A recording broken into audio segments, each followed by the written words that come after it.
I will be talking more about some of the people, including my son, including Raman, including Frank, because these three people will be helping me in the presentation today.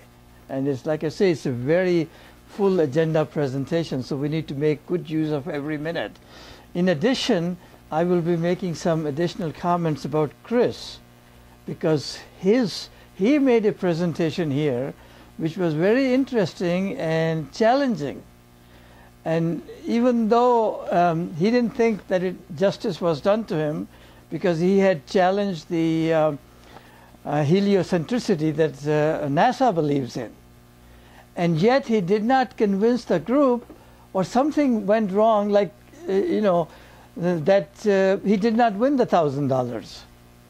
And yet now, as I look back at it, I realize that even though he did not convince the group that the universe is geocentric, and he didn't win the $1,000, he was on the right track. But he just didn't know why it is geocentric. I mean, he had reasons, but the reasons he had wouldn't even cut, force with NASA.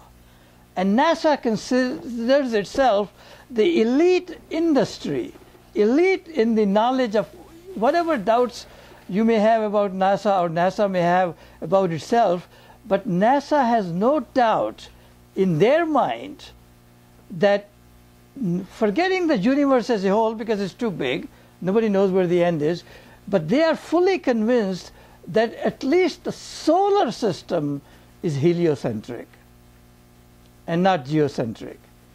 But Chris's proposition was further that not only universe is geocentric, even the solar system is geocentric.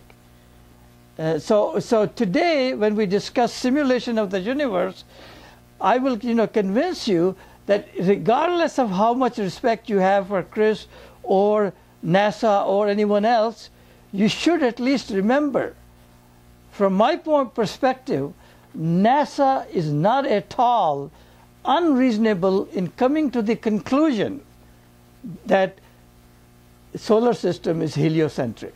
And in fact, any intelligent person with a high IQ would come to that conclusion based on the information they had and observed, and also the information they just rejected outright.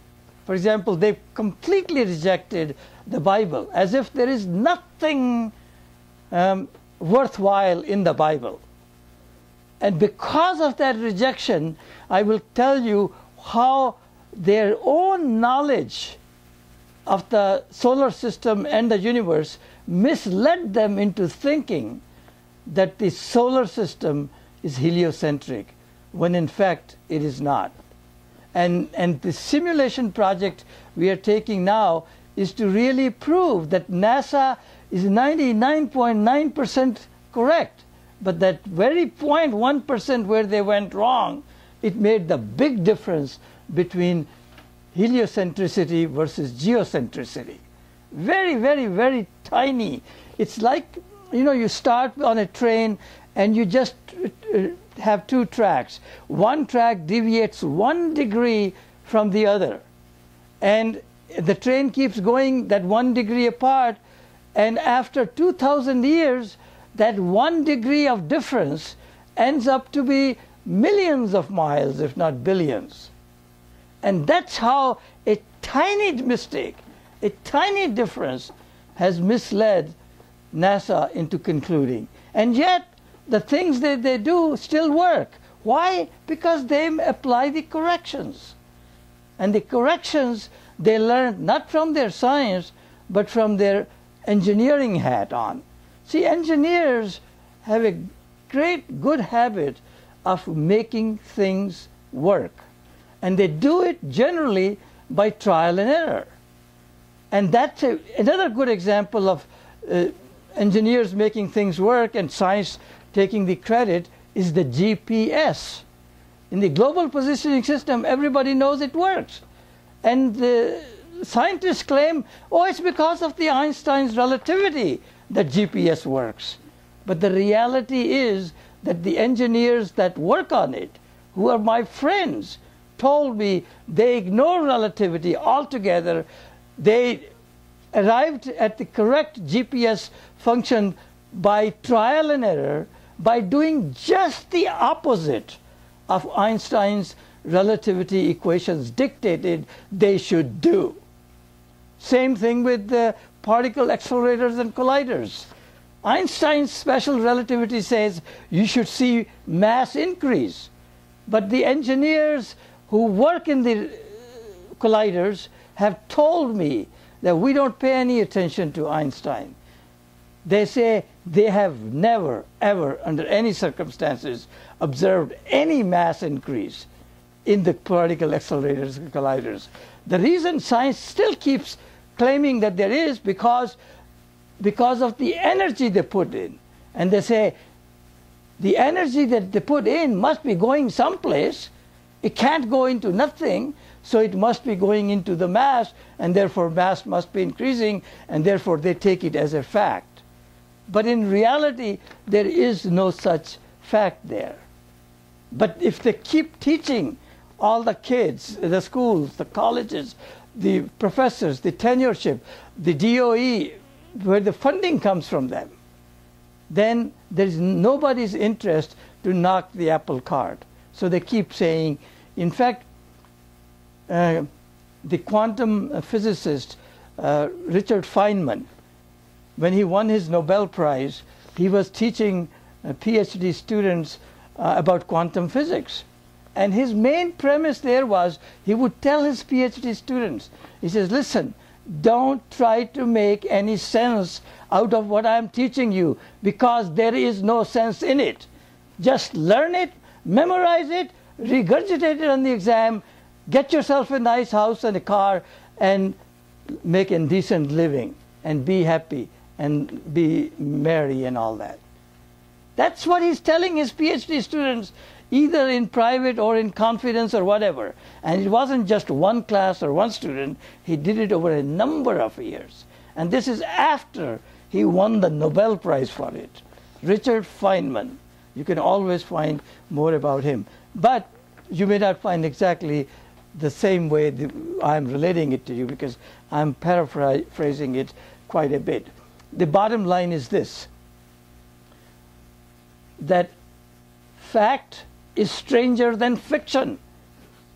But one reality is far, far more bizarre than any wildest imagination human being can come up with. Far more bizarre than what science considers fact. Far more bizarre that Richard Feynman said is bizarre, quantum physics. Far more bizarre than biologists say is bizarre, epigenetics. And none of those things make sense to biologists and geneticists. Even people like Richard Dawkins or Darwin, you know, and yet they keep believing in those things. These things, they say they are bizarre. They have written books about it, how bizarre quantum physics is, how bizarre epigenetics is. Nonetheless, it is also what they observe and they measure, and it is reality. And if reality can be so much more bizarre, then my challenge, working as a OneReality, is also equally bizarre. Maybe we should just turn off the projector for a while.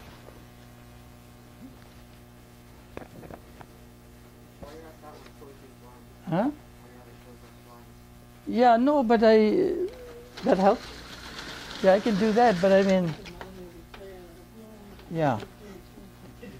Anyway, we have a lot to do. I had to turn that thing off, and because I want to go into a segment now, before going into other, because I have so many things. To be honest with you, once I get going on this topic, I can keep talking for 10, 15, 20 hours. But you know, I don't intend to do that. That's why I want to make the best use of the time. I want you to experience something and get involved. More you get involved, the more you will remember some of the things I'm saying, even though they may not make any sense today.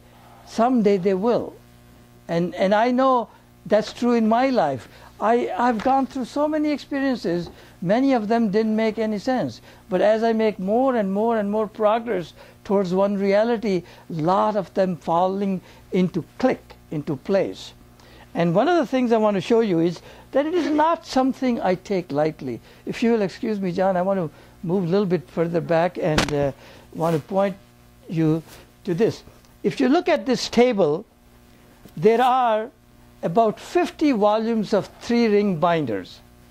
On average, they are each 2 inches thick. And each one of those 50 volumes is full of my handwritten notes over the past 10 years or 12.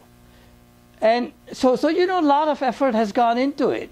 So condensing that into a book is not an easy task.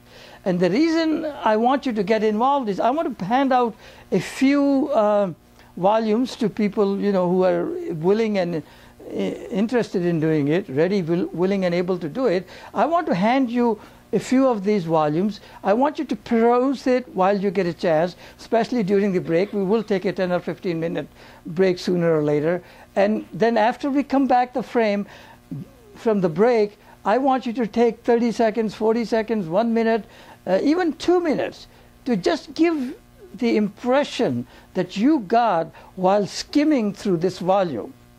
And it just, I mean, it's just on a volunteer basis. So I'm beginning to start handing out some of these volumes, and maybe Raman or somebody can help me pass it, maybe Raman and Frank, and then finally, so maybe you can just start with one volume here and then pass it down.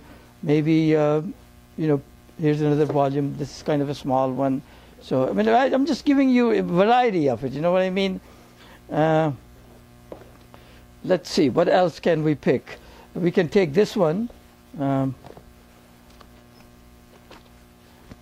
pass it on to whoever wants to. And somebody who doesn't want to do it, then they don't have to do it. This is also good because this is more current, 2012. This is probably good. This is about maths, a little different from physics. What else can I do? Probably, oh, this is interesting. This is about mating, dating, and sex. Somebody, daring one, would listen to it and see if they can. So Frank can probably handle that because I've discussed with him a lot of those things about the SXP phenomena. Let's see, what else would you want to pick? Maybe illustrations, because you work on the drawings and stuff like that. Will that help? Yeah, I mean, some of them you probably did them to begin with. Anybody else want a volume yet, or are we all set up? Ted or Raman, you probably need one, right? Huh? You're all set? You're not interested? Okay. Take your pick, you know what I mean. Yeah. The idea is to, you know, pick one randomly. This may not be empty, I hope. No? Is it? What is it? Published. Oh, these are my previously published. That's a good idea because I want to show, I want to talk about the paper trail. And my son thinks that there is no paper trail and it's not that important. But I'm already creating paper trail. And if you go through these papers, you'll see that some of the things I'm talking today pertain to that paper. So these are already published. So they are not in my handwriting anymore because I've already translated to that extent. Okay, so now let's keep going, and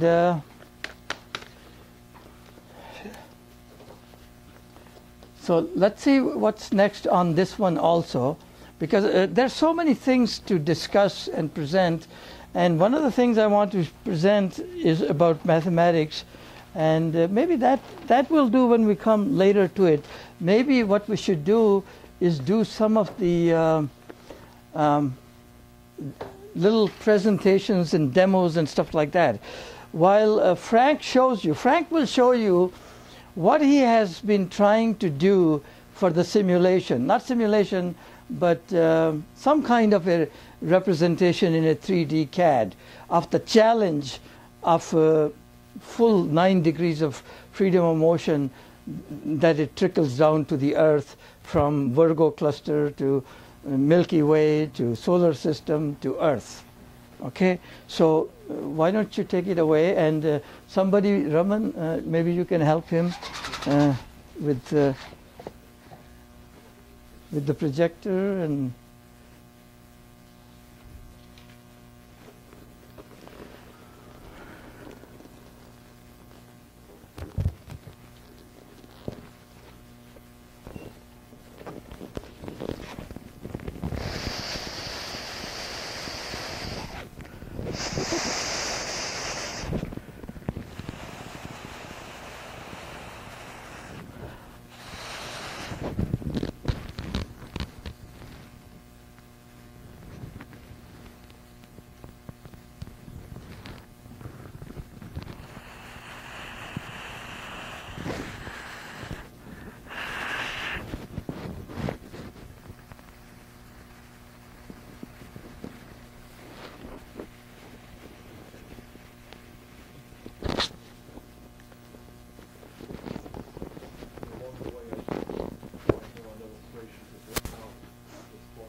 I don't know if, yeah, okay. Do you need the mic again? I think it'll help because you're not as loudmouth as I am. Yeah, along the way I've been trying to picture a lot of images of what Pal has been talking about, a lot of these ideas, and I'm trying to put them into the my software here. I'm trying to draw these illustrations. These are not finished, but they are nonetheless images here of like the different balloons here. There's like a basketball, and then there's another ball here, tennis ball here. I'll have some illustrations of these. Maybe I can take a minute and give you the little bit of a background. You know, when I met with him, you know, people always ask, "You want to show what?" Like, it's impossible. Are you crazy? And this is what I told him. I said, I want to show a ping pong ball which contains the entire solar system as well as the entire Milky Way, and it shows the relationship between the two being orthogonal. In other words, the Milky Way is on an axis perpendicular to the plane of the solar system. And that entire ball goes into the tennis ball, and the tennis ball contains not only the ping pong ball, therefore everything that's in the ping pong ball, but also the Virgo cluster, the Virgo supercluster, and all the stuff, at least to the known point of life. And then that is being in the tennis ball, and then the tennis ball goes into this basketball, such that and each one of them has 3 degrees of motion, and each one of them is orthogonal to the other. And each plane is perpendicular to the other 2 planes in each of the 3 orthogonal axes. So the bottom line is that you end up conveying 9 degrees of motion of the universe as a whole, which means which universe we don't even know where it ends. All we know is the observable unit so far. And I'll show you some videos and other stuff my son will show you. And then you will begin to get an idea of how comprehensive, how big the scale is. But whatever it is, even the universe, part of the universe that we have never observed is still in this basketball. And as that rotates, every motion of that goes to every motion in the tennis ball, which goes to every motion in the ping pong ball, which goes to the Milky Way galaxy, which then goes to the solar system, which then goes to the Earth, in addition to the diurnal motion and others. So Earth has 3 degrees of motion almost on its own within the solar system. The orbital motion, the diurnal motion, and so on. But the total motions that you don't notice because they're kind of fed back through the globe is 9 motions. And it is because of those 9 motions that the people in Australia and the people in America both feel they're upside up, right side up. It's not like, you know, we are seeing that, oh, our feet are to the ground and they are upside down from our, if you look at the globe, they would look like upside down, that their feet are hanging to the ceiling because their ceiling is the floor for them. And yet they don't fall. And they probably wonder the same thing because they feel right side up. They say, why aren't Americans falling off the globe? It's because of that gravity created by 9 degrees of motion. And that may be impossible to simulate because, you know, God is God. He can do what he wants to do. He has a way of doing it. But can man do what God did? I have talked to scientists of both colors. Those who say it cannot be done because nobody knows how the universe works, they don't acknowledge that there is a first time for everything. And then I have always talked to other computer scientists. He says, what are you crazy? You can program anything. You can program anything. You know? So they're saying everything can be programmed, regardless, you know.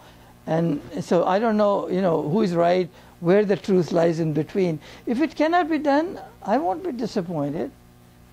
Because there are other ways to communicate. After all, I communicated to some degree of communication that Frank is able to make and start showing you what he's going to show you next. But after showing you that, we'll show you some other things that NASA and even designers of the games have come up with, which all indicate that yes, it may indeed be possible, even if it is not possible within my budget. But I need to know the answer to both questions. Can it be done?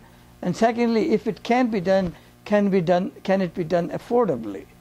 Because I'm not NASA. I don't have $1 billion to spend on it, you know. So all those things keep in mind. Sorry for the interruption, but I thought it might help you to know what he started from. He was probably as confused, even though he's a professional. He was probably as confused as you are probably now. He says, what the hell is he talking about? Has he lost his marbles? You know, but as time goes on, not only I have developed more confidence in myself, because at first time I was just as skeptical as any of you. I mean, I just found it hard to believe some of the things I was finding to be correct. I mean, one of the hardest things I found was that 0 and infinity are synonyms. Now, that's nothing in our experience in the universe leads us to that kind of a conclusion. If anything, it leads us to just the opposite conclusion, that 0 is on the one end of the number line, infinity on the other end of the number line. The two shall never meet, let alone the likelihood of them ever being equal. I, in fact, made 5 mathematical proofs of proving 0 and infinity are synonyms. 3 of those proofs apply to any mathematics. You take any book on mathematics, from grade school to PhD mathematics, and those 3 proofs apply and they can see. But the additional 2 proofs apply only if you recognize that there are 2 kinds of zeros and 2 kinds of infinity. The 2 kinds of zeros are relative 0 and absolute 0. And 2 kinds of infinity are relative infinity and absolute infinity. So all 5 proofs apply to both relative and 0. But 2 of them only apply to absolute 0 and absolute infinity for proving that they are synonyms.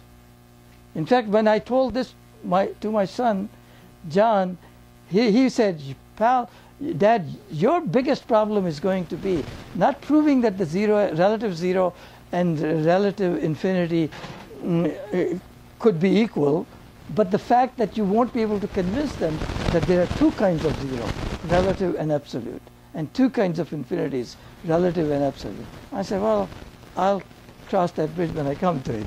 But in the meantime, I am getting way off to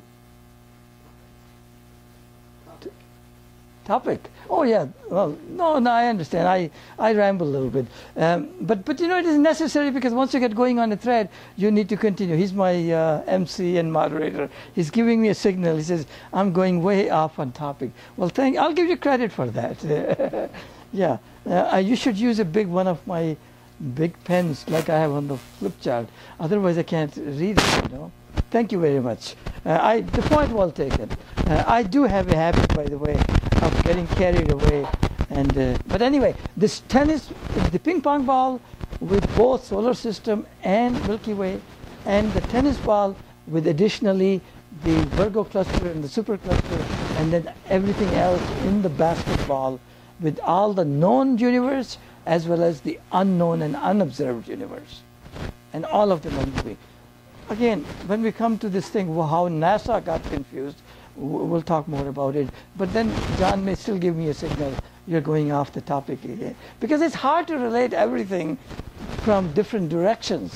None of them look connected until you see the connections, and you have to see enough pieces to see the connection. Because one piece does not make a whole. So you need to all of them. In fact, one of my more modern favorite saying is, that if you think you can solve the problems of science without solving the problems of religion, or vice versa, you are fooling yourself.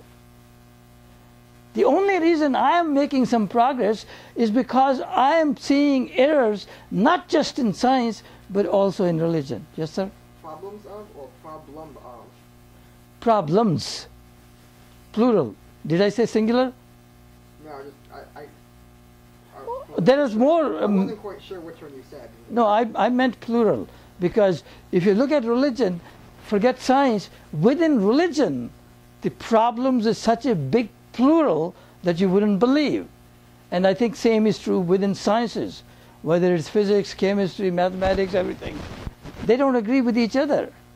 And even when they agree to some point, there are big disagreements begin to develop.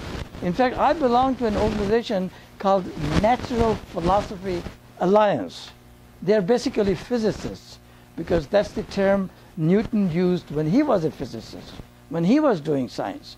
So they disagreed with the mainstream. They see there's something wrong with relativity, there's something wrong with quantum physics, there's something wrong with fields, there's something wrong with space-time fabric, but they can't correct it. And unless you can correct it, you really are wasting your time too. So anyway, I'll put this away, talk about that again. A lot of people intuitively think the center of a sphere is the center of the diameter. That is not correct. That's not how God saw it. According to God, the center of the universe is the center of the radius, not the center of the diameter. But in this universe that's so big, who can tell the difference between center of the diameter and the center of the radius, which is only off by a factor of 2, when the whole thing is 80 orders of magnitude. That's 10, 1 followed by 80 zeros. And that's not volume, that's just, surface area. And radius and diameter are less, and volume, of course, is that much more. But nonetheless, just keep that in mind.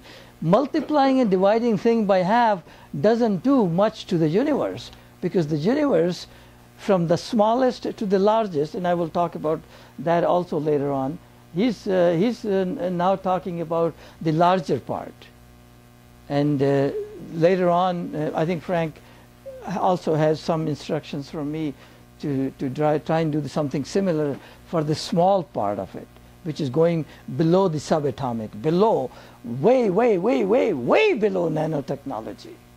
And even nanotechnology is hurting some heads in the scientists and engineering brains. But I'm talking about, they haven't even scratched the surface yet. Just as they haven't gone, anywhere near close to the edge of the universe. I mean, not going there, but I mean, just determining, either mathematically or by telescopes or whatever methods, they don't know where the edge of the universe is. Anyway, back to you, Frank. So basically, I'm trying to make a Milky Way galaxy, and there's a solar system that's it's not really at scale because I'm trying to put the scales together. I draw them and try to put them together. This isn't fit anyway. And basically there was my Milky Way galaxy I'm trying to show. It's kind of like a cartoon image of what the middle of the picture in the middle of the galaxy, kind of like a big glow. When you see pictures of it, it glows, and the rest of it is like offshoots. And a lot of galaxies are like spiral shaped and everything else. And this was my attempt to show the solar system at like a 90-degree angle to the Milky Way galaxy itself. But basically that's it. That's really just my my ongoing work on this. There's just so much to it. But just picture the size of the just our solar system and the size of our galaxy, and it's said that there's billions of galaxies. It's just unfathomable to try to imagine that the universe is that big. But basically, those are just the illustrations that I have. It's not totally finished yet. There are other illustrations that maybe to show later on that kind of put this a little bit more in perspective. And so that's really all that I really have. Good. Maybe we can supplement this now with some of the websites or the DVD or anything that you think is more convenient to go on to. DVD is probably the most. Okay. Yeah, because that'll give you some time to. You've got the disc? Disc should. I think it might be in your computer. No? No? You took it out? If it's not, then it must be in the jacket, and the jacket should be here someplace too. Is there anything in your computer? No. Nothing. Oh, okay. So I don't know. All I remember is that I gave it to you. And did you see anything sitting there on the table, or? No, I don't see it here. I wouldn't take it downstairs.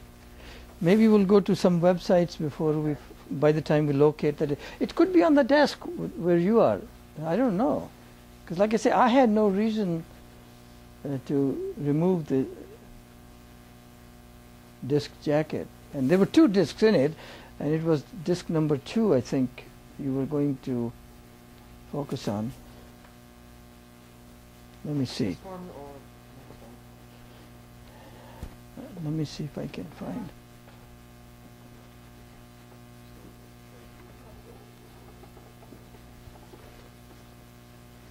This is Atlas of the Universe. Can you figure out what this is? Open it and figure it out. It's something we might want to show. You want scissors? Only 7,000 times further than the edge of our solar system. This map Excuse me. shows all the stellar system lie with a close Here, scissors. Here. This is here on 20 years, and we're going to zoom out 20 times. You look at the current edges of our solar neighborhood. Look at the other one. Like 20 times again. There's 5,000 light years from the Orion Arm.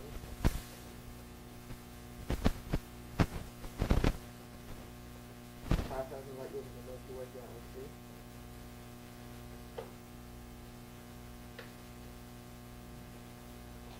And Venus is doing 500,000 light years of the satellite galaxies, which is the Milky Way there. And 5 million light years of a local group of galaxies.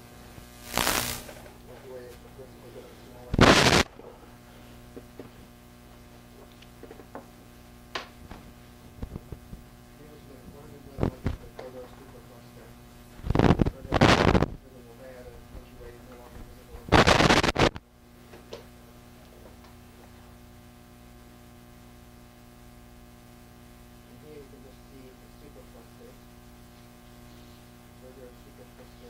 There.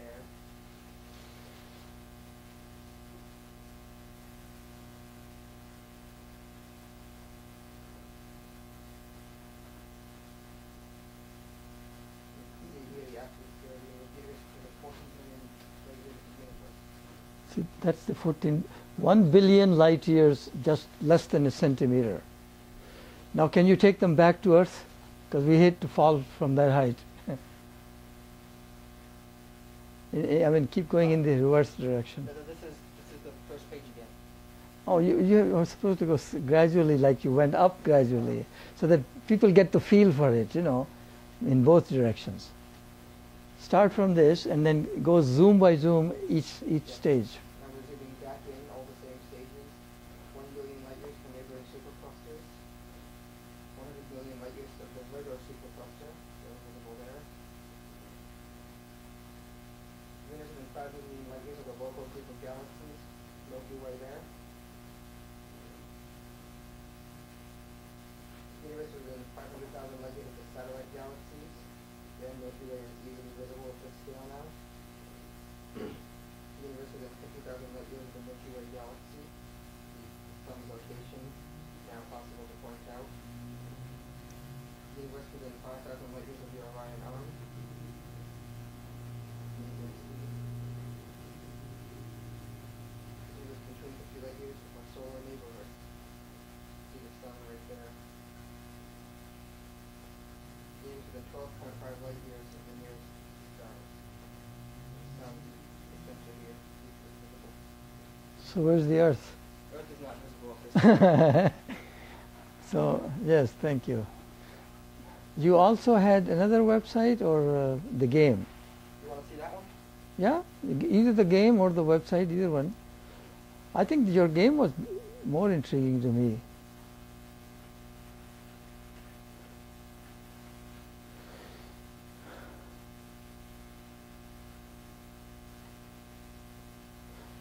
This is to answer the question whether or not it's feasible to do something like this. This is something the game designers have done already. So you know that much is feasible. And this is our solar system.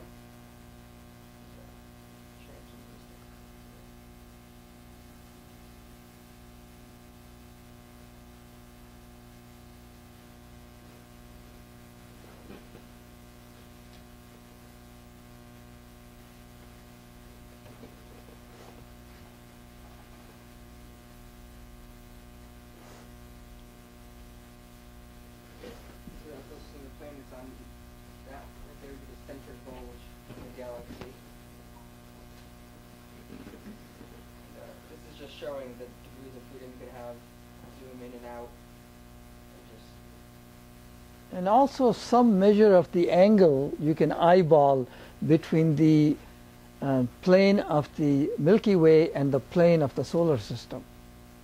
I mean, this is not an exact, you know, measurement, but it gives you a feel for it that there is a substantial angle. Yes, which nobody is debating as far as I know. Okay. See, the animation is there, but the physics engines for the computers exist that this much modeling is easy. What's not easy is getting the feedback.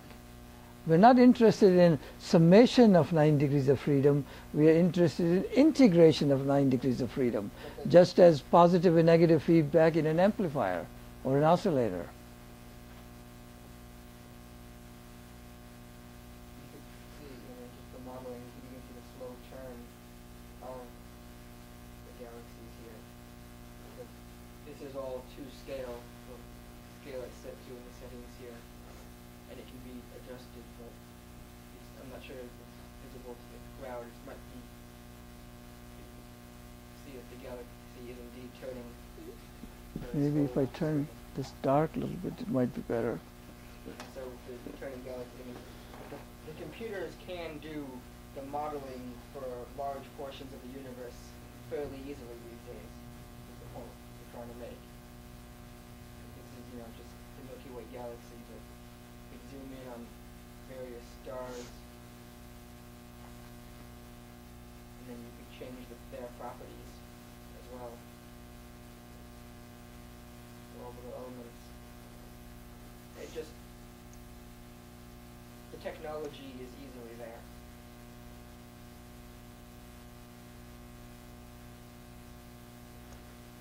So was there another website or, okay, we'll do that too, and then maybe somehow we can, NASA video. yeah, if you can find it. Right there. Wasn't the video in your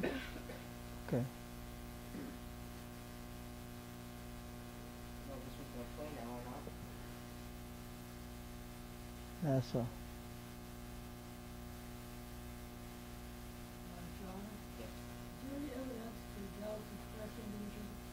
Yes. It actually can be simulated in that game I was just in.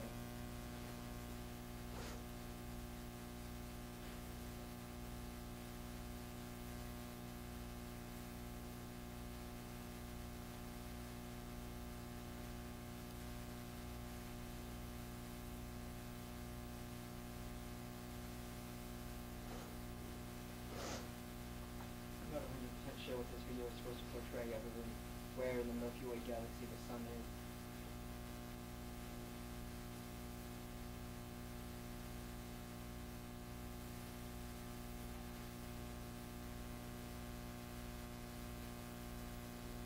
And the last one is this one. We'll save for later, right? Yeah, that's the binary star. Now maybe we should talk about that. Look at this one, because I want to talk about it next. I didn't realize that's the one this was. Otherwise I would have set up the stage for it. Because this really goes to one of the crux of the story of the simulation of the universe. Binary star, keep that in mind, because that's what NASA knows for a fact. And it is a fact. I'm not, this is not from his game. This is not from a game, people. This is from NASA type this people. one's not from NASA. But somebody like NASA. It's somebody that is not a game designer. If you were to call the circus like NASA, yes. Huh? If you're going to call the circus like NASA, then yes. Why not? Why wouldn't you? I don't know what they do. But anyway, watch these, how both stars are justified in seeing that they are the center and the other star is going around them. So depending upon where the people are. If there are people only in one star, then they're the center, because there are no people on the other one to dispute that.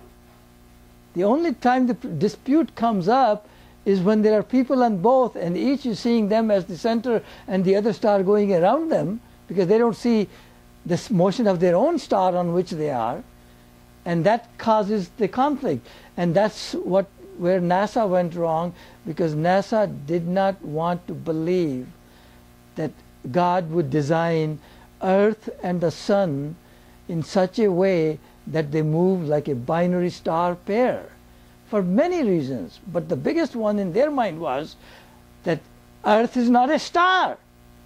So that connection was impossible in their mind. Another connection that was difficult for them was that the binary stars are almost equal in size. Or maybe one is 10 times bigger than the other.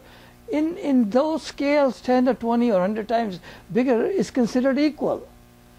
But when you look at the sun and the earth, we're not talking about 10 or 100 time difference. We're talking about thousands of times of difference. And that's hard to connect, because the common center of the two masses in the binary star is outside of both stars. But the common center of the sun and the earth is pretty much in the same spot where the common center of the sun is. So the common center of the earth and the sun is very nearly the same as the common center of the sun itself. So what happens is, and there are no people on sun. We are the only people on earth. So we are entitled to think that we are the center and the sun is going around it, even though we are both moving. We are both moving like binary star.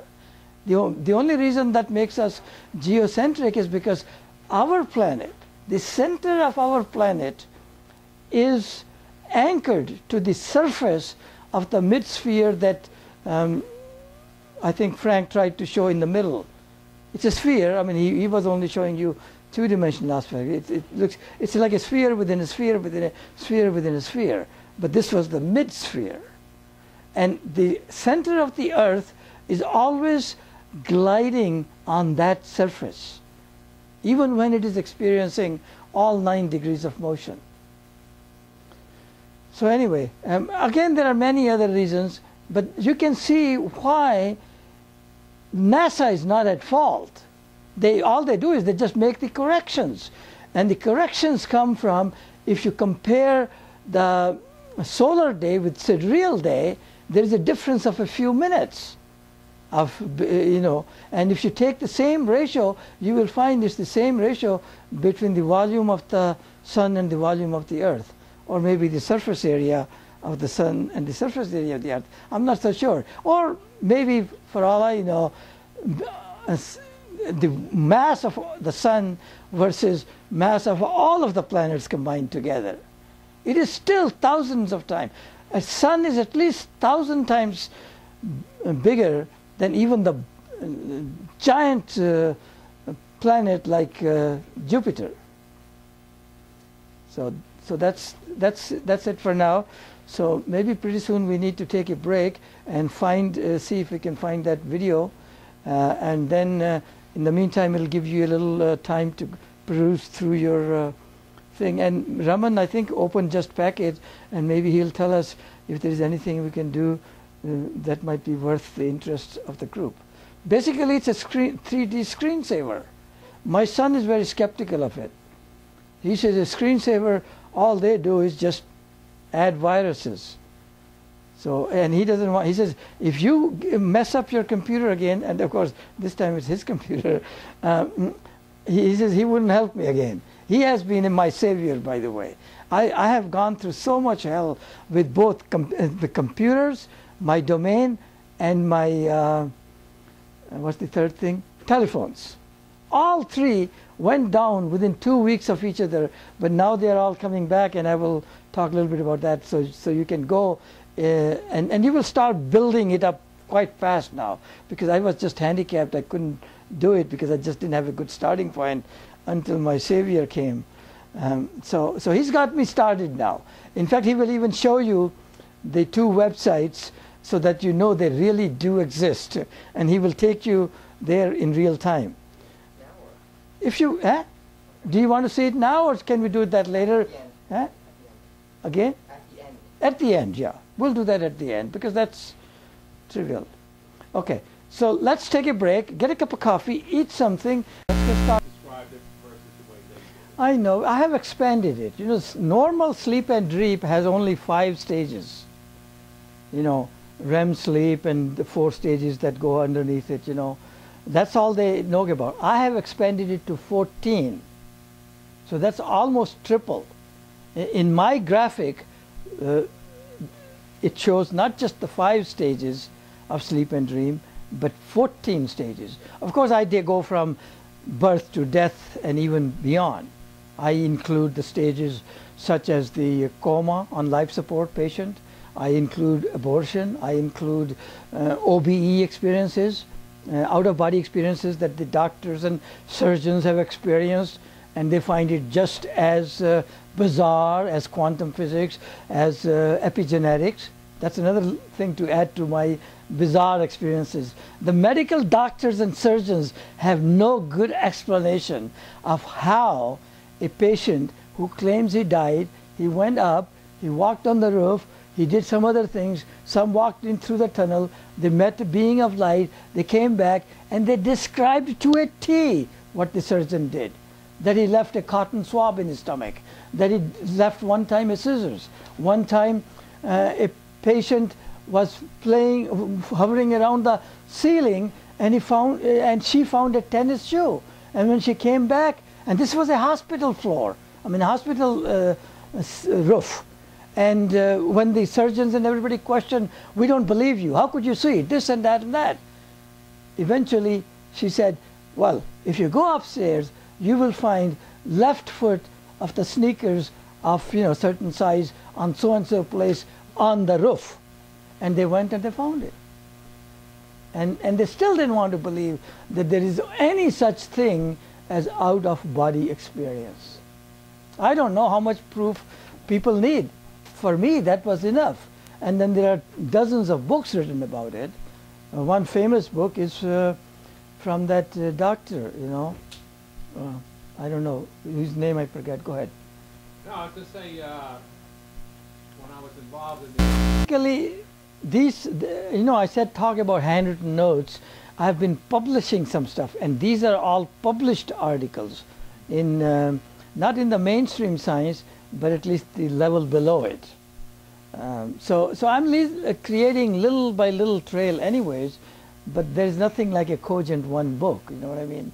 And that's what my next goal is before I die, to create that book and leave it there.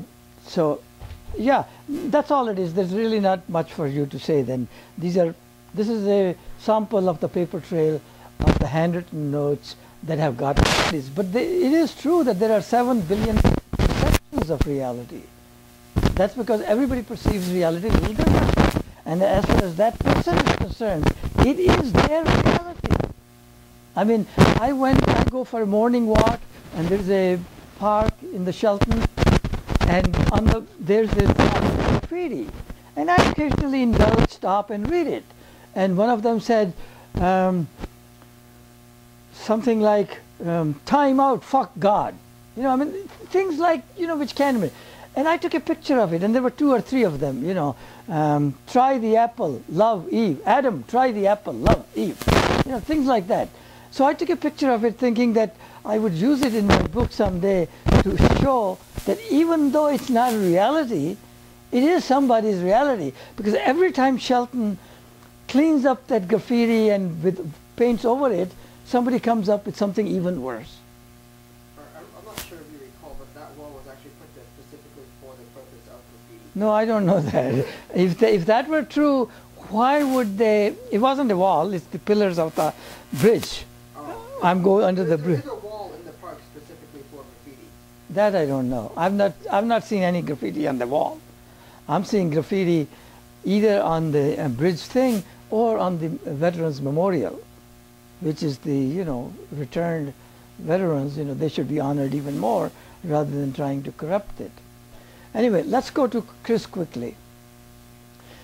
I think, Chris, you probably have a better memory, which I tried to explain a little bit in the beginning as to what your presentation was about, what my paraphrase of it was, where do we stand on it now, and, you know, whatever thoughts you have, bring them up to date. What happened? Because most of these people weren't there at that meeting. And if I remember correctly, the moderator that day was Manny Ratafia, and he returned my $1,000 check instead of giving it to him, because somehow Manny Ratafia said, no, this is no different than claiming that you are a member of the Flat Earth Society. Of the what? Flat Earth Society. He says, believing in geocentric society is as bad as believing in Flat Earth Society. But of course he was wrong. Okay, you give your analysis of it. Like I said, I'm a chemistry graduate, and I always had a fascination for science. What I found was that everything was going very well until the time of 20th century, starting in 1900, first Einstein's special theory of relativity came out in 1905, yeah.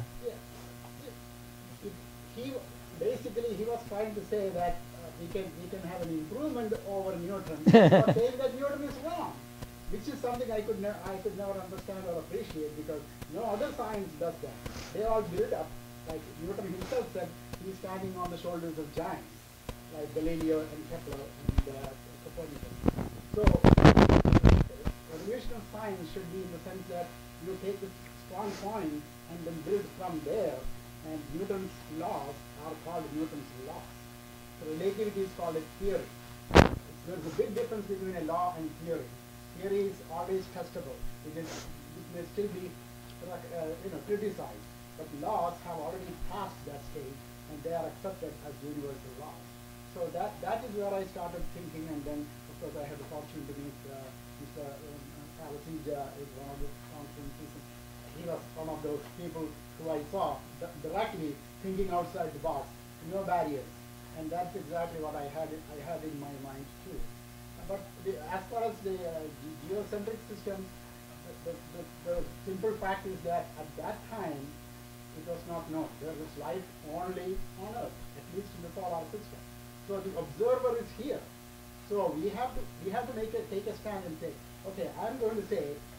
But the picture on the computer, on the screen, maybe turn this on or whatever the problem is. I want to talk a little bit about it before going to, maybe after this, maybe I will show you the God's number. Epson. I don't know what key you pressed to transfer from there to here. Or maybe it's already there. Yeah, it's already there. Okay. No, there was another slide before that, wasn't there? I thought I was looking at a slide about universal URL. What was that one?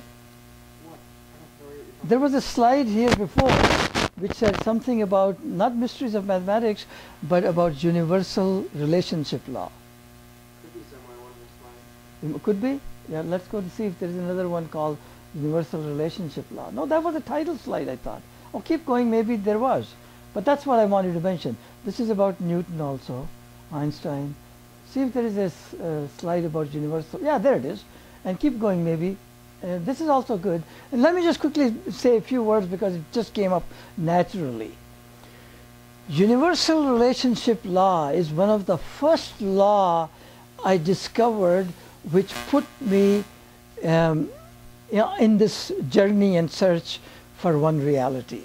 And the only other thing that I did before that was what I call universe within universe. And that simply meant that there is a FTPRDN ABU within IEVACX FFU. And these acronyms stand for specific attributes of the both universe. And the IEVACX FFU fully contains FTBR and ABU universe in which we live, to which we are confined. And I mentioned that to John the other day. I said, if we believe that if you are confined to the universe we live in, and he thought it was funny. He says, what else can there be? But that's what I was referring to, that in addition to this universe we are confined to, there is another universe called IEVACX FFU. I didn't have a time to prepare the flip chart for that, but I have it memorized, so I don't even have to think about it. I know every letter of the acronym is a major attribute of each of the two universes. Anyway, so let's close this now, because there's lots of slides. Each one will take 10, 15, 20 minutes to talk about. So, but I just want to get, every one of them is also controversial, by the way. And in fact, more you look at it, more you will say that you're convinced that I'm a crackpot. So, What is V sub n? what sub n? Oh, V sub n is the natural nominal velocity of the Earth. Because Earth is moving, in addition, the integrated 9 degrees of freedom, as the astronomers observe it, they observe it as 370 kilometers per second from the direction of Aquarius to Leo. Constellation Aquarius to Leo is moving 370 kilometers per second, but it's actually a little more. It's 370.37 kilometers per second through the, but they don't know about the 37. But I mean, I came across so many other exact numbers just from the signature of God and the number of God, because so many of the numbers that click in my mind come from that number of God, just like your social security number. So let's go and start looking at some of those. You can turn this off now, and I'm going over to the other side. One thought that actually quickly interested me is how much does the universe weigh? I'm assuming that there was a typo, or we meant how much is the mass of the universe? No, we're talking about if the universe were on Earth, how much would it weigh? But if you take it to some other planet or something, it doesn't change very much, because we're talking about 10 raised to the power 100 grams. You know what I mean? So the fact that you take it to Jupiter is not going to affect it from 10 raised to 100 to 101 or 99. It will only affect it by a quotient varying between 1 and 9. Right, point made. Okay, thank you. Many times I have trouble making point with you because you're my son and he keeps me really run for my money. Right, I just said that I understood what you were attempting to say. Yeah. Okay, I want to show you this now. Okay, so let's see where we can go from here, and then I want to go right. This, I'm going to reveal to you now the serial number or social security number of God. This is it, okay? I've broken it down into two parts first, so that I form a basis for explaining to you why is 0 missing and what does the line mean. Think of this as an integer. And if you add 0 in front of it, or it doesn't matter how many zeros you add in front of it, it doesn't change the value of that number. All it does is it it just doesn't change the value at all. On the other hand, if you were to start adding 0 after 9, it doesn't change it much except it multiplies God's serial number by 10. But if his number is infinite anyways, multiplication by 10 means nothing. Same thing with the fractional part. Here, if you add zeros, it means nothing because the number is still the same, the value doesn't change. But if you start adding zeros between the decimal and the 1, each one divides it by a factor of 10. So keep that in mind, that the reason 0 does not appear in this base 10 system is because the only thing zeros does is on one end it has no effect, and the other end either it divides by 10 or multiplies by 10. Now if you're not familiar with what the underline means, the underline basically means, but the overline simply means you take the whole set and you repeat it.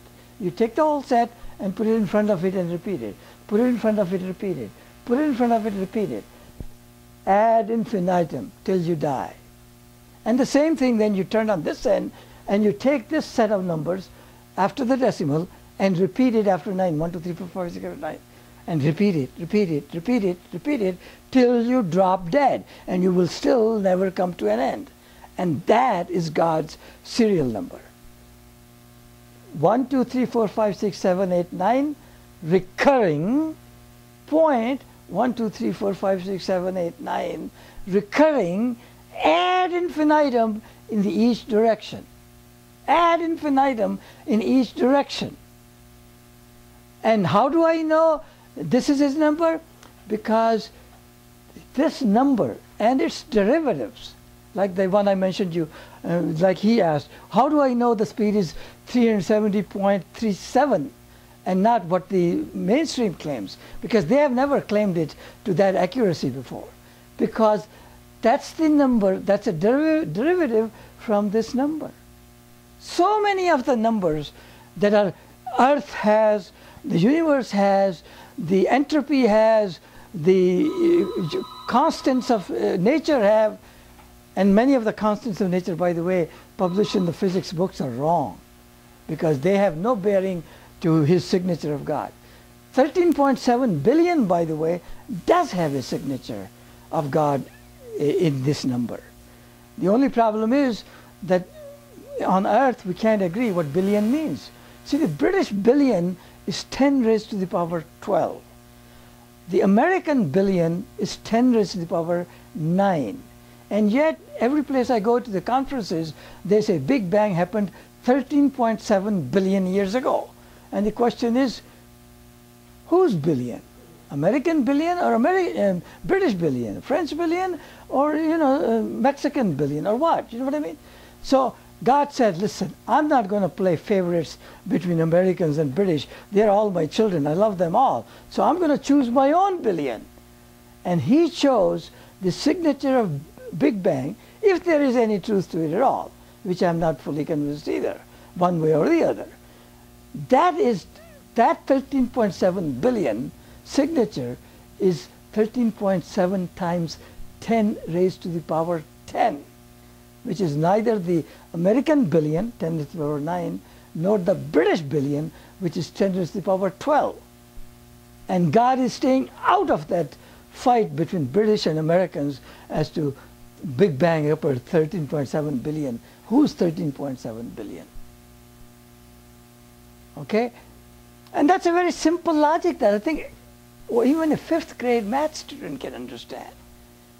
How can Big Bang be 13.7 billion years old when we don't know what the billion is in America and in England? Yes, sir. That's why we have GY. GY, yeah. Right. Which is what they don't use. Because everybody's conferences I go to. That's what's in the literature. It is. Serious Well, literature, it's GY. okay. Which is what, 10 to the power 12? Well, Or 9? 10 to the 9th. Yeah, which is the American billion. Yeah, yeah. Yeah, yeah. And when we use that, there is no confusion. But the thing is, 13.7 billion years appears all over the literature also. If you have never come across it, I will give you references. I mean, you'll find it in National Geographic. You will. I mean, I have some expensive. National Geographic can hardly be considered that scholarly anymore. Well, I don't care. But this is what they are communicating to people like me and general public. Well, general public, this is Okay, general public reads National Geographic, not the annals of physics. How is this stated in the popular literature in Britain? How is it stated there? They said age of the Giga. universe. Huh? In the United States, Yeah, it's 4 billion or public something. is universally 13.7 billion years. Right. How is it stated to the In England. general populace in the United Kingdom? Right. But how is it done it in England? That's what I'm asking. I don't know, but I'm saying I have heard the 13.7 billion both in America and in England. I mean, at least at the National Geographic level. And I'm not talking about ordinary publication. I'm talking about publications of National Geographic for which I had to pay over $50. It's not like a paperback cheap to make a buck or something. They're proud of the research that they do before they publish anything like that. Even if you think, you know, they are no authority on science, they do have scientists on their review. Anyway, that's besides the point. Now I want to go to Frank. I mean, again, there's more points I want to make, but you know, we don't want to belabor it because we have so many other things to talk about before the pizza arrives. Because once the pizza you know, arrives, then maybe people will lose interest in listening to me. So I want to keep going. Fair enough, right? Frank, I wanted to come to you. What was it? Oh, yeah. I wanted to ask you, because I don't really have enough time to demonstrate to you, in other words, how God can be so responsible that He can give you the freedom to do what you want, and yet at the same time achieve the result that is best for you, and He knows what's best for you. Long before you make your decisions. Okay? So only thing is that He makes like a computer chess game. You make a move and the computer makes a move, but you don't know how the computer made his move, or you know, etc. It just shows up as a move, just like the Jeopardy. You know, there are two players playing, Ken Jennings and one other one, you know, and then there is a third one, is an empty spot with a computer IBM called Watson, and his answers show up, and he ends up winning the Jeopardy game. And it's all because there is an alternating arrangement of moves. And I was trying to explain this concept to Frank. And since I don't have the time here, I gave him a little demonstration of, okay, you pick a number and I will write the sum of all those numbers at the bottom. The only thing I ask is that every time you write a number, you give me a chance to write another number. And you write another, I write another. You write another, I write another. You write another, I write another. And of course, I have already written the total long time ago, before he even wrote his first number, and I made a compensating number for it. And that number is written there. And he was going through it and writing, and I was writing, he was writing, I was writing, and then he took the numbers on the board, because I had put the total already, because that's the purpose that God is trying to achieve for that total. And I gave him a calculator and asked him to total it up, and then he will tell you a little bit maybe more precisely what he did. Go ahead. In 1975, Chancellor Dennis Healy of the United Kingdom announced that their treasury would adopt the U.S. billion thenceforth. Yeah. The British billion was abolished in 1975. Oh, good. So The- there goes your question. Okay, thank you. But that means the Big Bang is altogether wrong. Because I was just giving them a benefit of doubt that if there is a signature of 13.7 billion and they can't agree on 9 and 12, but it's wrong. We know either way it's wrong. 9 is wrong, 12 is wrong. The signature is on 13.7 times 10 raised to the power 10. And I don't think neither British nor Americans have a rationalization for that the age of the Big Bang, or for that age of the universe. So I take it back. I think they're more, if I can use a more polite language, they're more fucked up than I thought they were. The Big Bang is more fucked up than I thought Big Bang is fucked up. I was just giving them the benefit of doubt. That's okay. I mean, how did it come out to be that total, which is what God wanted it to be? In other words, God has already decided what your best potential is. And every time you make a good decision or a bad decision, He makes a counter move to adjust for it to make sure that you are still being optimized. Either you are becoming slightly better or slightly less worse off. And that's up to you, because you make good decision, bad. Every time you make a bad decision, He has to adjust too. Every time you make a good decision, He adjusts too, you know, to bring to your full potential. But every time you make a bad decision, He wants to make sure you don't slide all the way down to hell. So He gives you two more choices, one equally plausible, so that you could go either way. You could make, after making a bad choice, you could make a better, good choice after the first wrong choice as a pair. Because every time the choice God presents you one is slightly better than the other. And you are capable of both. And God is hoping that you would make the slightly better choice. But if you make the bad choice, He will still give you two more choices, so that you can reverse the path of decline to the path of uprise.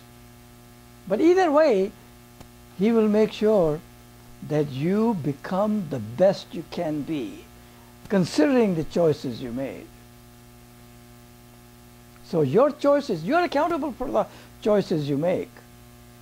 And God is making sure that based on those choices, He wants to make sure that you get the best deal that you can from those bad choices or good choices. How do we know that? That's another subject that we have to discuss with illustrations, and that's why OneReality is highly dependent upon not just words but also visuals. And I do have lots of visuals, but even though today we didn't have a chance to get into many. But the mathematics that I showed him is just a one step that gives Frank at least a confidence that there is a possibility I might be right. And those visuals are going to be will be on the website shortly. How do you know? Oh, you will put it. Yeah, and maybe I'll do it with you. And I would have done it today if we had more time. But it's already 5:15, and my daughter says that she'll go and pick up the pizza around that time. So, pizza might be here by 5:30. And I don't want it to get cold, So, there is a lot more to talk. I mean, maybe now is a good time to tell them that the both websites are operational. Oh, yeah. You show them, and we'll still could, huh? There's nothing but the one page there. Oh, no, it's just the fact that it is, that they can send me an email there. No, they can't. Huh? Well, I mean, they could, but You said they can.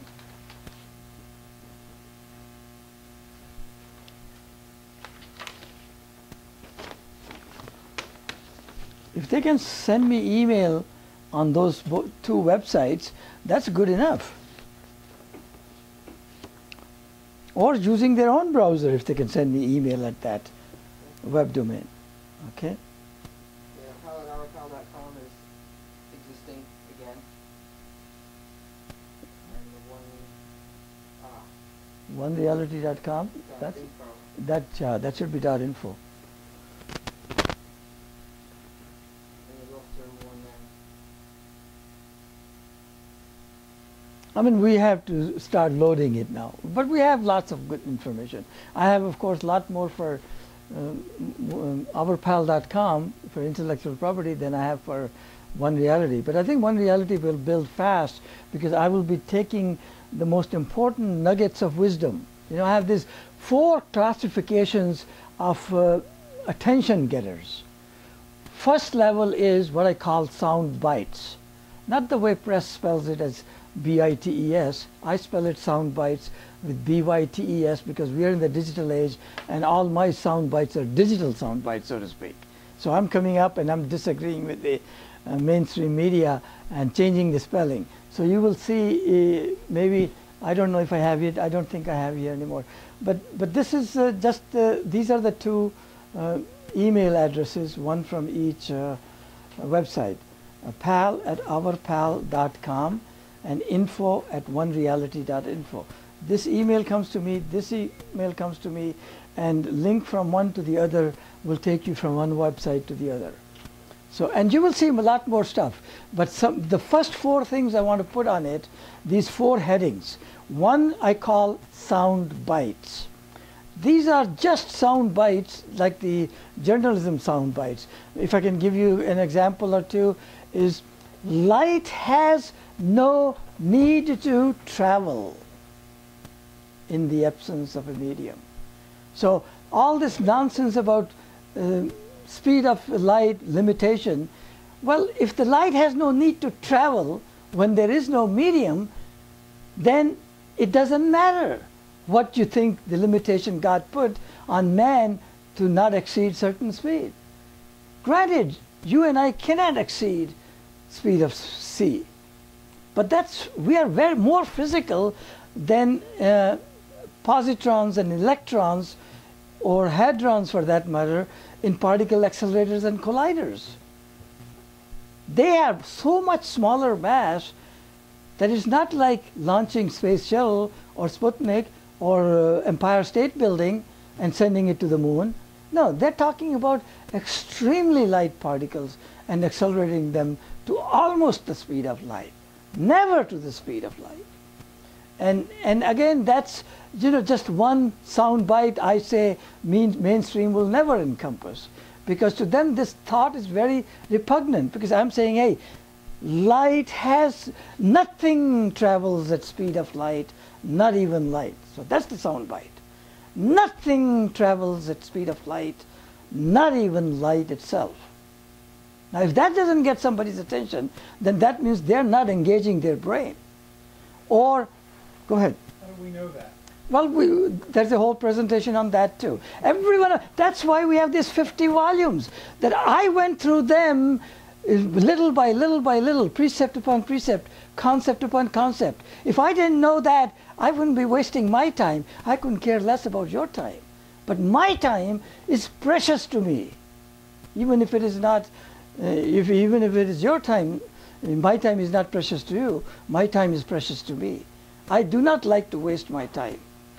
So yes, I am more mindful of that question, how do we know, than you are. Because to you, you're not losing very much if I'm wrong. I'm losing everything if I'm wrong. So it's me who has to make sure, doubly sure, triply sure, million times sure, that I am not wasting my time. So don't ever think that I'm just acting out of naivete. That's why these 50 volumes, I wanted to point them to you. Not that they prove anything, because none of you can read all those 50 volumes even in a year, I think. But even if you could, I don't think you'll be able to synthesize them or integrate them, because all these things, they look like disparate partitions of the same thing.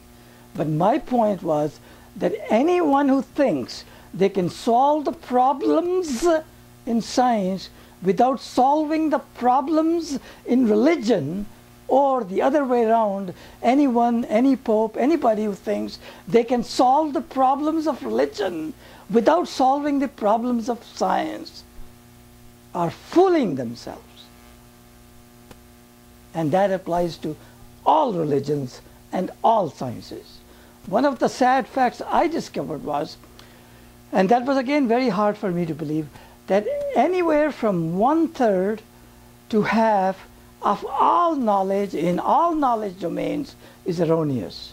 And God knows it, and He did it for a purpose and for our best, question that he was asking. How do we know? This is one other aspect that convinces me that God knows what is best for us.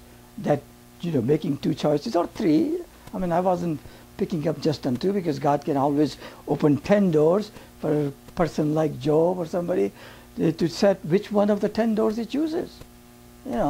But for some people, He will just make it simple. Only give 2 doors to walk through. Choose one or the other.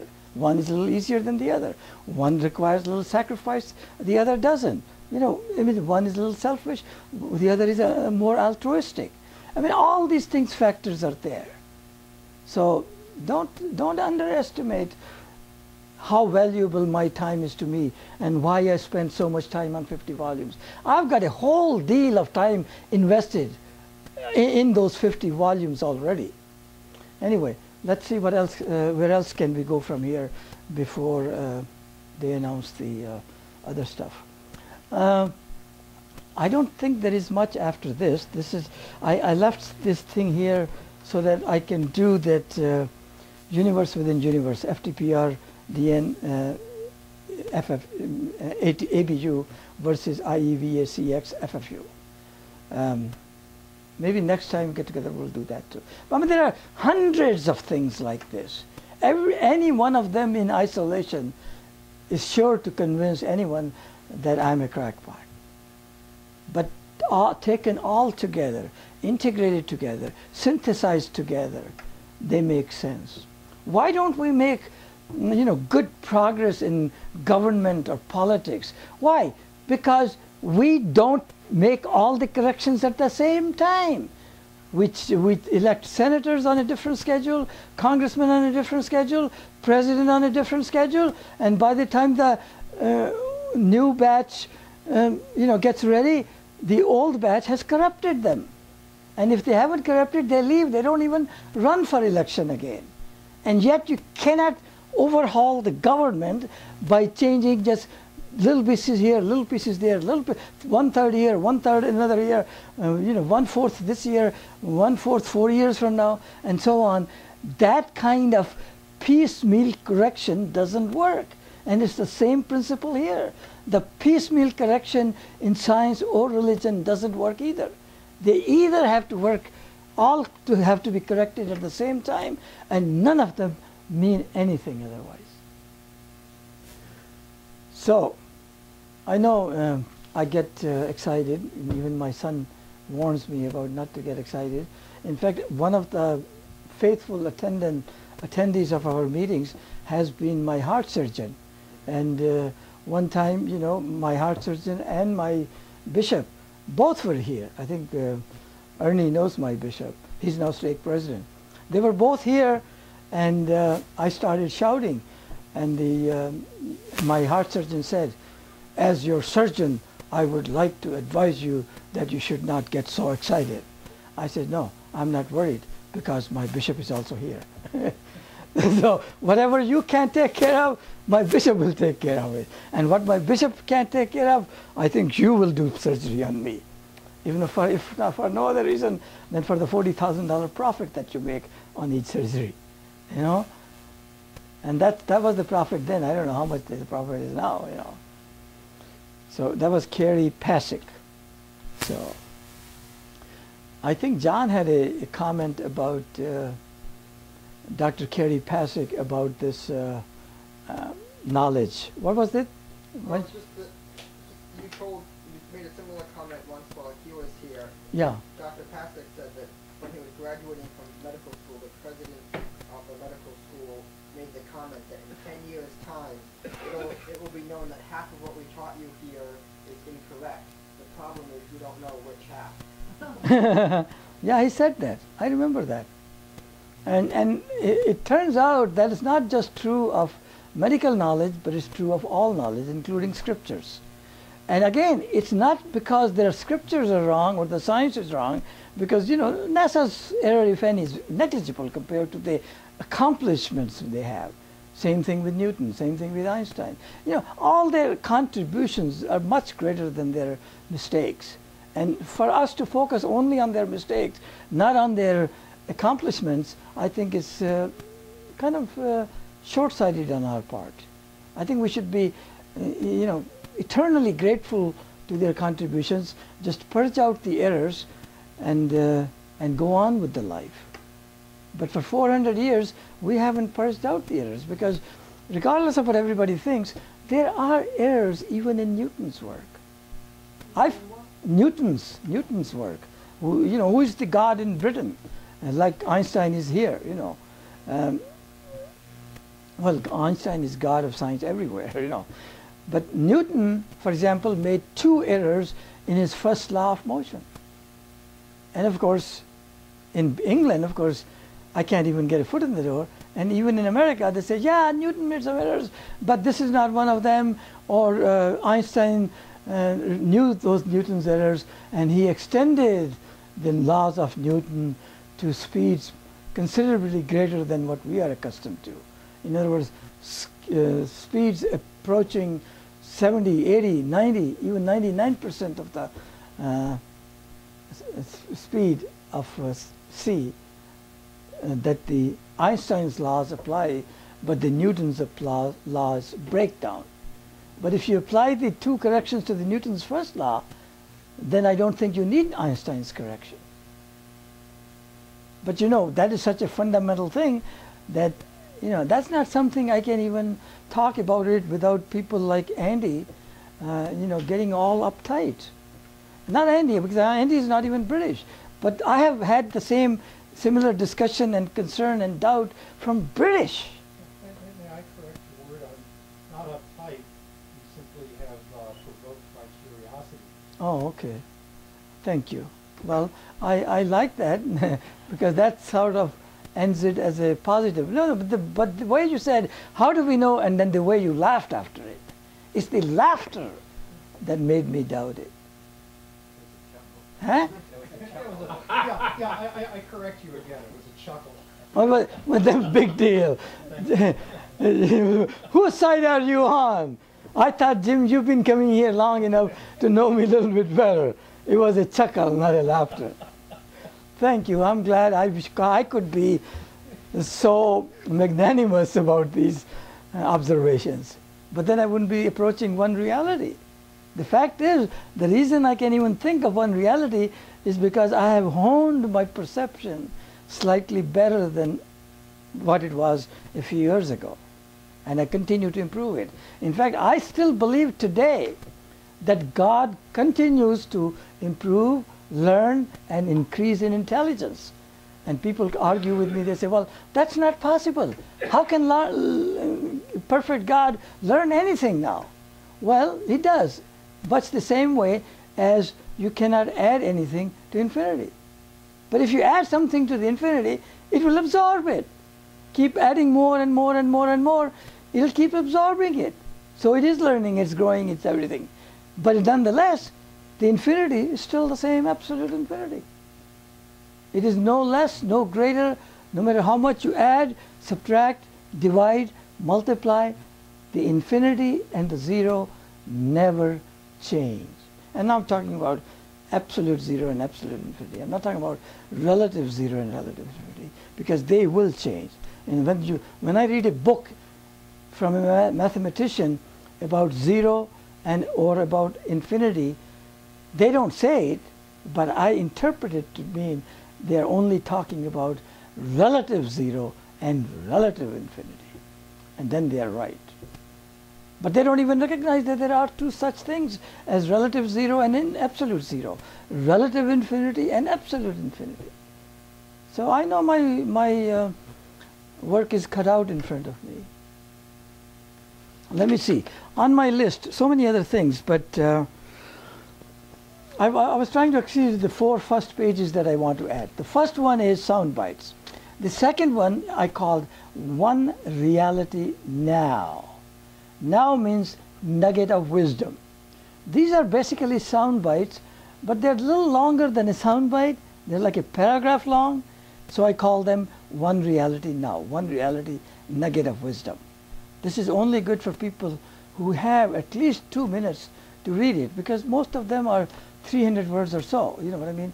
And most people can't absorb more than 100 to 150 words a minute. So that's why I call them not sound bites, but nuggets of wisdom. And the third in that series is what I call TPM, which says, this probably means. Now, I don't know for sure, but you know, I like to interpret. For example, when I read Genesis 1:1, a lot of people say, well, Bible is not subject to anybody's private interpretation. But I read, to be honest with you, like I say, under TPM, to say that Genesis 1:1 says, in the beginning, God created the heaven and the earth, not period, but and everything in it. And unless I read that in, I cannot conform everything to one reality. And so that's an error, maybe on my part or on parts of others. But the reality is that there are people who interpret the Bible is so literally correct that God made sure that people who were involved in the process didn't have their any free agency. They were all robots or zombies. That's what they're saying, that the Bible is not subject to private interpretation. To me, that's not private interpretation. That's implied in there. Either the phrase was God dropped out, or there was some other reason that it wasn't included. But I read that to mean, in the beginning, God created the heaven and the earth and everything in it.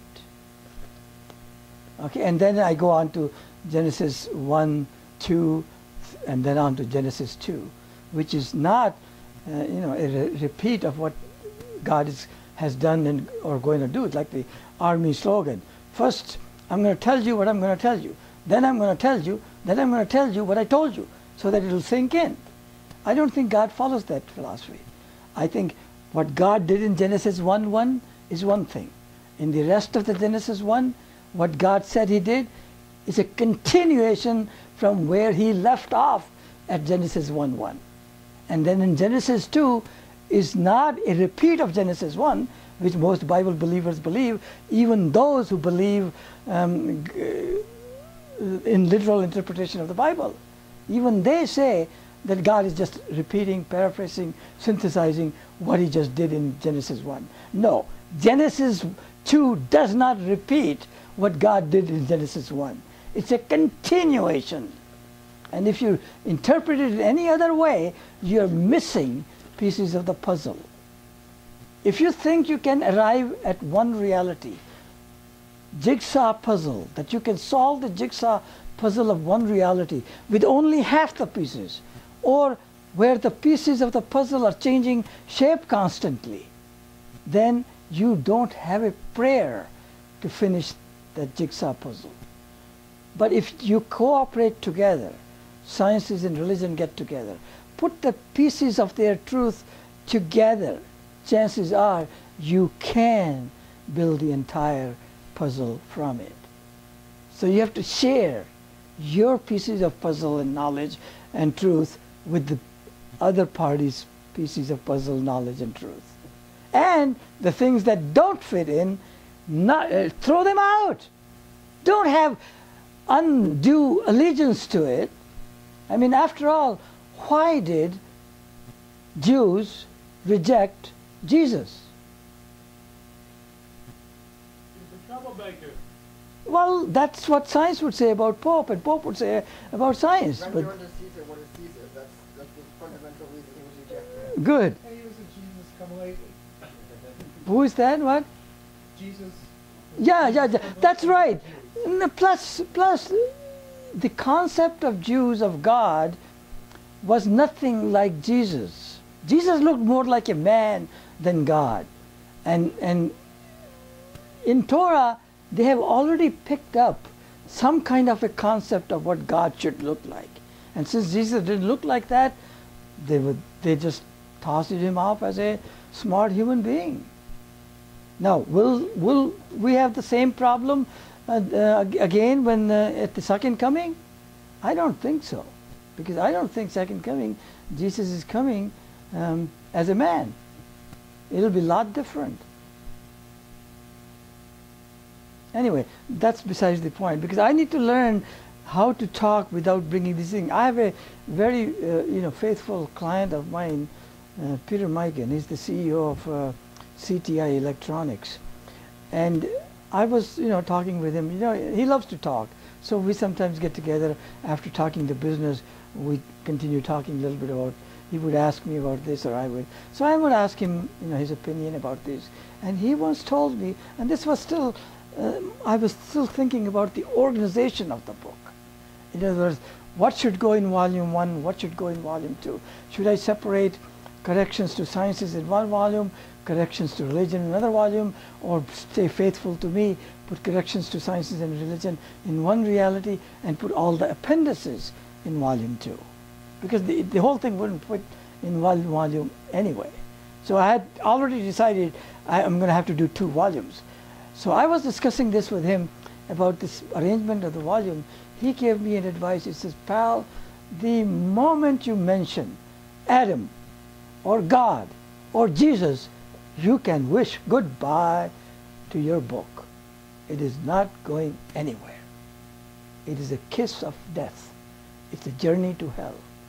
So if you're going to talk about those things, make sure you mention never God, never Jesus, never special earth, never geocentric earth, never dozens of these things. Otherwise science will spew you out."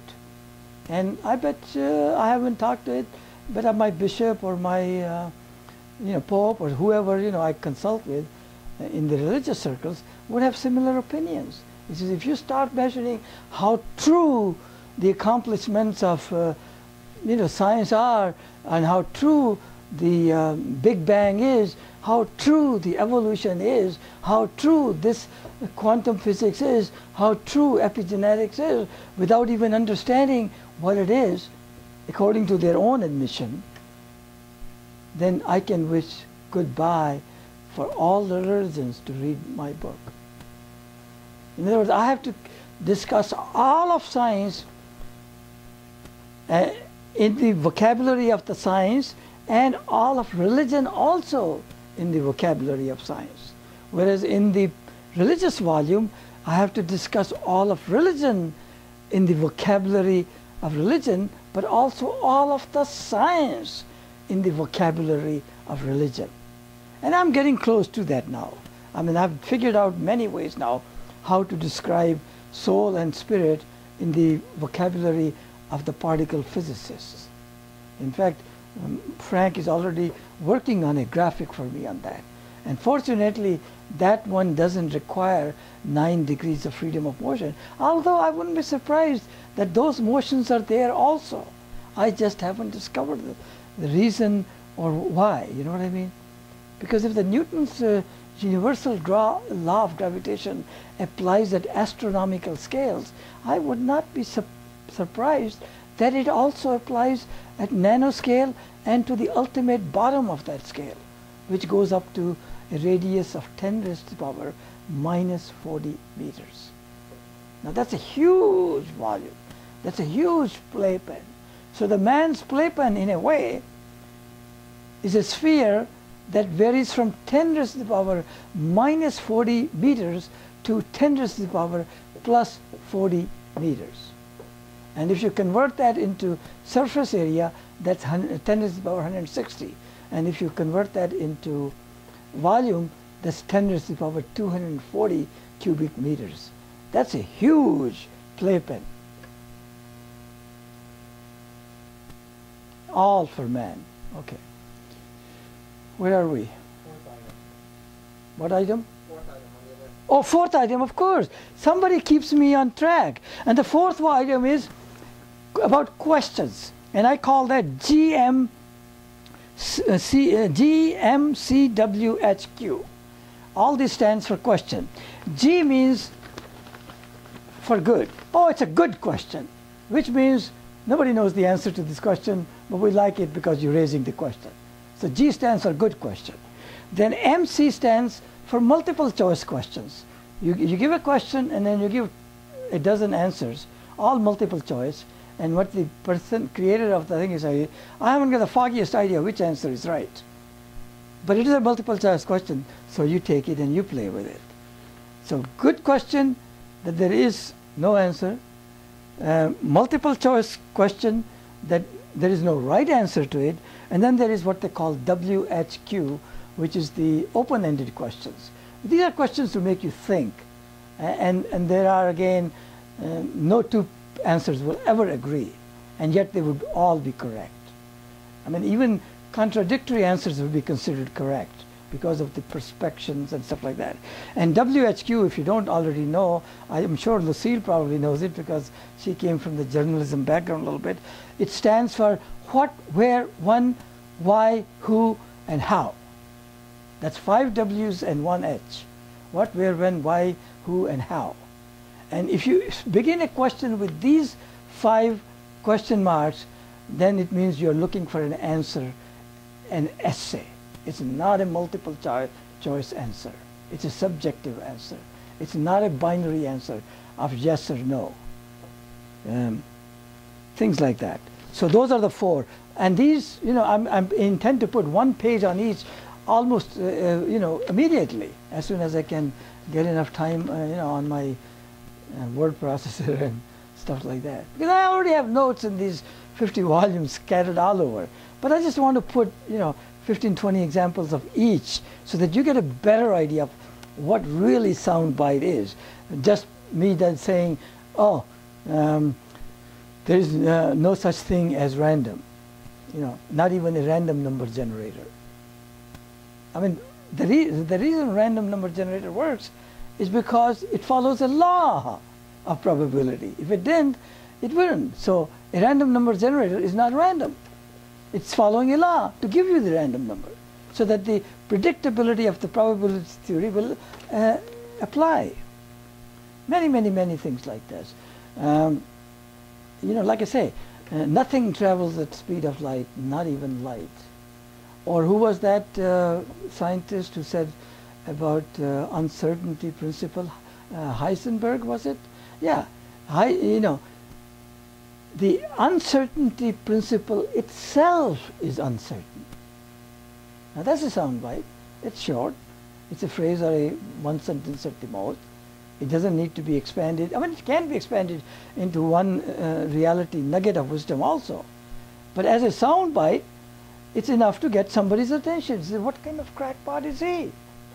And I don't mind getting attention like that as long as I feel confident that after my death they will come to that realization someday that that crackpot was right after all. And I'm not worried about that I cannot convince anybody today. That's not even my goal. My goal is to leave a paper trail, which, as Raman showed you, I have already started. But I need to make it in such a cogent way that it has a better chance of survival 3, 5, 10 generations from now. Who knows what?